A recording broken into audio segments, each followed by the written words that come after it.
Assalamualaikum warahmatullahi wabarakatuh. Perkenalkan, nama saya Nabila Fauzana Sution. Saya dari Tadris Bahasa Inggris TBI 5. Di sini saya akan menjelaskan tentang negara.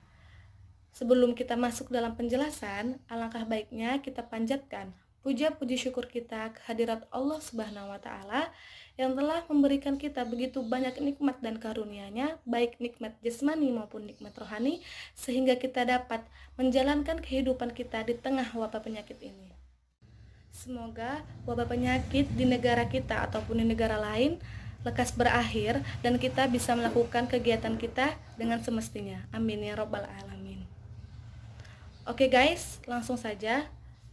Perlu kita ketahui bahwa kita sebagai penduduk bumi pasti bertempat tinggal di berbagai negara, bukan? Nah, negara memiliki kewajiban bagi para masyarakat yang bertempat tinggal di negara tersebut. Di sini saya akan menerangkan tentang definisi negara, fungsi negara, tujuan negara, sifat negara, dan unsur negara. Dengan penjelasan saya lewat video ini, saya harap bisa menambah wawasan untuk kita semua. Bagi teman-teman yang menonton video ini, bisa kok memberi saran atau masukan lewat kolom komentar ya guys. Langsung saja masuk ke pembahasan pertama, yaitu definisi negara. Negara merupakan suatu wilayah yang didiami oleh penduduk secara tetap dan memiliki sistem pemerintahan. Juga negara itu diakui oleh negara lain.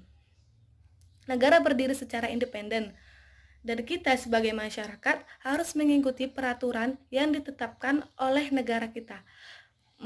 Bukan hanya di negara tanah kelahiran kita, jika kita pergi ke luar negeri, kita juga harus mengikuti peraturan yang mereka tetapkan. Kita sebagai rakyat Indonesia memiliki kewajiban untuk mensejahterakan, menjaga, dan mencerdaskan kehidupan bangsa. Nah, kita juga harus menjaga ke negara kita karena kualitas negara dilihat dari bagaimana rakyat tersebut memperlakukan negaranya itu sendiri. Baiklah, itu tadi definisi dari negara. Semoga penjelasan saya bisa kalian pahami, teman-teman. Sekarang kita masuk ke pembahasan yang kedua. Pembahasan yang kedua yaitu tentang fungsi negara. Fungsi negara ada 4. Yang pertama, menciptakan ketertiban. Jadi, negara berhak mengatur penduduknya atau warga negara untuk menciptakan kondisi yang stabil, aman, dan terkendali. Itu tadi fungsi yang pertama. Dan sekarang fungsi yang kedua, yaitu mengusahakan kesejahteraan. Jadi, setiap negara berkewajiban untuk mensejahterakan masyarakatnya dengan menggunakan sistem yang negara itu buat. Dan sekarang kita masuk ke fungsi yang ketiga, yaitu pertahanan. Berfungsi untuk menjaga dan menjamin kelangsungan hidup sebuah bangsa dari berbagai ancaman yang ada. Itu tadi adalah fungsi yang ketiga. Sekarang masuk ke fungsi yang keempat. Fungsi yang keempat yaitu menegakkan keadilan. Sebuah negara membuat peraturan dengan tujuan untuk menciptakan keadilan di negara itu tersebut, meliputi segala bidang dalam kelangsungan hidup setiap warga negara.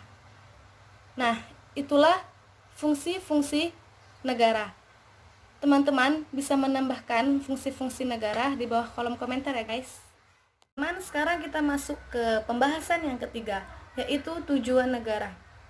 Pada umumnya, pasti negara ingin menciptakan kebahagiaan, keamanan untuk warga negaranya.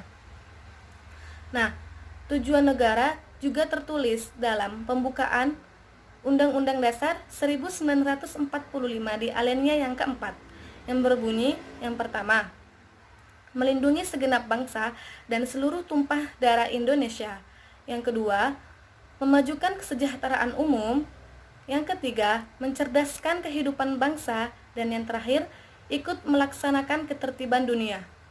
Nah, teman-teman, itulah penjelasan dari tujuan-tujuan negara. Kita masuk ke pembahasan yang keempat, yaitu sifat-sifat negara. Sifat yang pertama yaitu memaksa. Negara dapat memaksakan kehendak melalui hukum dan kekuasaan. Negara memiliki kekuasaan memaksa agar masyarakat patuh dan taat terhadap peraturan negara tanpa tidak ada pemaksaan fisik. Dan yang kedua, bersifat monopoli, di mana segala sesuatu yang dilakukan harus disepakati agar berdasarkan untuk mencapai tujuan bersama. Dan yang ketiga yaitu mencakup semua. Peraturan Undang-Undang Dasar 1945, misalnya keharusan membayar pajak. Jadi, tidak ada pengecualian, semua rakyat harus membayar pajak tersebut. Nah, itulah sifat-sifat negara yang saya paparkan. Kita masuk ke pembahasan yang terakhir yaitu unsur-unsur negara. Nah, unsur yang pertama yaitu penduduk. Penduduk adalah warga negara yang memiliki tempat tinggal dan memiliki kesepakatan diri untuk bersatu. Warga negara adalah pribumi, penduduk asli Indonesia atau penduduk negara lain yang berkunjung ke Indonesia dengan mempunyai tujuan yang tertentu. Unsur yang kedua yaitu wilayah. Wilayah merupakan suatu daerah tertentu yang dikuasai atau menjadi teritorial dari sebuah kedaulatan. Wilayah merupakan salah satu unsur pembentuk negara yang paling utama. Wilayah terdiri dari darat, udara, laut. Unsur yang ketiga yaitu pemerintah. Pemerintah merupakan unsur yang memegang kekuasaan untuk menjalankan roda pemerintahan. Dan yang terakhir yaitu kedaulatan. Kedaulatan merupakan kekuasaan yang tertinggi untuk membuat undang-undang dan melaksanakannya dengan semua cara. Itulah beberapa penjelasan saya mengenai negara. Dan pesan saya berharap kita sebagai rakyat Indonesia haruslah menjaga dan mematuhi segala peraturan yang ada di negara kita. Jadilah anak-anak bangsa yang berguna serta membawa harum nama negara kita sendiri. Baiklah, terima kasih kepada teman-teman yang telah menyaksikan video saya sampai habis, dan juga terima kasih saya ucapkan kepada Miss Lia Saada selaku dosen pengampu saya yang telah membimbing saya. Baiklah, mungkin hanya ini yang dapat saya sampaikan. Kurang dan lebih saya mohon maaf apabila ada perkataan salah ketika saya menyampaikan video ini. Baiklah, wabillahi taufiq wal hidayah. Assalamualaikum warahmatullahi wabarakatuh.